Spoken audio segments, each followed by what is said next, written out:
Assalamualaikum warahmatullahi wabarakatuh. Shalom, salam sejahtera, salam rimba. Sebelumnya izinkan saya menyampaikan Dirgahayu Kemerdekaan Negara Republik Indonesia ke-80. Bersatu, berdaulat, rakyat sejahtera, Indonesia maju. Bapak Ibu, perkenalkan saya Midian Rahmat Syahputra Manurung, Kepala Subbagian Tata Usaha Balai Pemantapan Kawasan Hutan Wilayah 9. Peserta pelatihan kepemimpinan pengawas Angkatan 1 Kementerian Kehutanan tahun 2025. Pada kesempatan ini, izinkan saya memperkenalkan instansi dan pelayanan publik di kantor saya. Balai Pemantapan Kawasan Hutan yang selanjutnya disingkat BPKH adalah UPT Direktorat Jenderal Planologi Kehutanan yang melaksanakan tugas di bidang pemantapan kawasan hutan.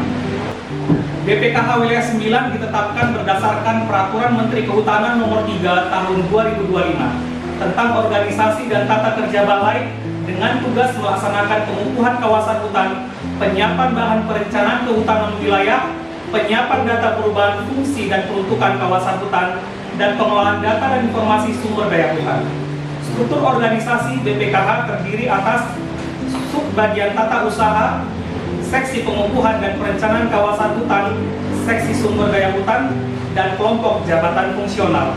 Subbagian Tata Usaha mempunyai tugas melakukan penyusunan rencana, program, anggaran, dan pelaporan, urusan administrasi sumber daya manusia, keuangan, pengelolaan barang milik dan kekayaan negara, tata persuratan, kearsipan, rumah tanggaan, dan hubungan masyarakat, advokasi hukum, dan pengelolaan data dan informasi. Seksi Pengukuhan dan Perencanaan Kawasan Hutan mempunyai tugas melakukan penyiapan bahan penataan batas, rekonstruksi batas, pemetaan kawasan hutan, dan sosialisasi batas kawasan hutan, inventarisasi dan verifikasi penguasaan tanah dalam kawasan hutan, dan penilaian teknis tata batas penataan batas areal kerja, perizinan berusaha pemanfaatan hutan, persetujuan pengelolaan perhutanan sosial, persetujuan penggunaan kawasan hutan, persetujuan pelepasan kawasan hutan, dan penetapan kawasan hutan dengan tujuan tertentu.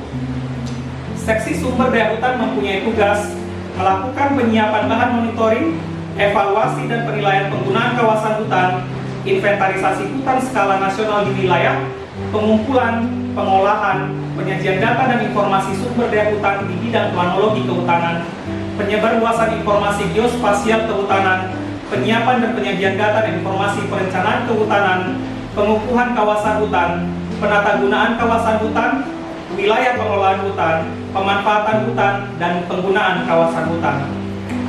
BPKH Wilayah 9 Ambon didukung 53 pegawai, terdiri atas 4 orang pejabat struktural, 18 orang pegawai jabatan fungsional tertentu, 14 orang pegawai fungsional umum, 8 orang pegawai pemerintah dengan perjanjian kerja atau P3K, dan 9 orang pegawai pemerintah non-pegawai negeri atau PPNPR. Kami seluruh pegawai siap mendukung pelayanan publik yang berkualitas, antara lain 1. Pelayanan perencanaan kawasan hutan dan penataan batas, permohonan penggunaan, pemanfaatan dan pelepasan kawasan hutan, permohonan data dan informasi sumber daya hutan, serta layanan tata usaha dan pelaksanaan dukungan manajemen mendukung pelayanan pemantapan kawasan hutan.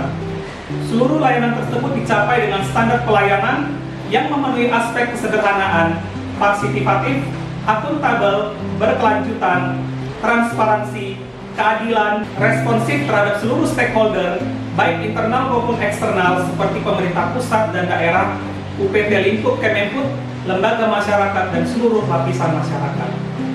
BPKH Wilayah 9 memiliki slogan Manise, M. Maju, selalu berpikir dan bertindak lebih maju dari sebelumnya untuk menjalankan program pemerintah pada bidang kehutanan. A. Amanah, amanah dalam menjalankan tugas dalam program pemerintah pada bidang kehutanan. N. Netral, bersifat netral dan tidak memihak pada suatu kelompok maupun masyarakat tertentu. I. Inovasi, selalu berinovasi dalam menjalankan tugas dan program pemerintah pada bidang kehutanan. S. Sinergi, selalu bersinergi kepada semua instansi, baik instansi pemerintah maupun swasta dan masyarakat dalam menjalankan program pemerintah pada bidang kehutanan. E. Eco Green, menerapkan lingkungan kerja yang ramah lingkungan dan tidak berdampak negatif pada lingkungan. Demikianlah informasi perkenalan terkait instansi dan pelayanan publik di instansi saya. Semoga bermanfaat dan menjadi informasi pendukung meningkatkan kualitas pelayanan publik. Assalamualaikum warahmatullahi wabarakatuh. wabarakatuh. Shalom, salam sejahtera, salam rimba, dan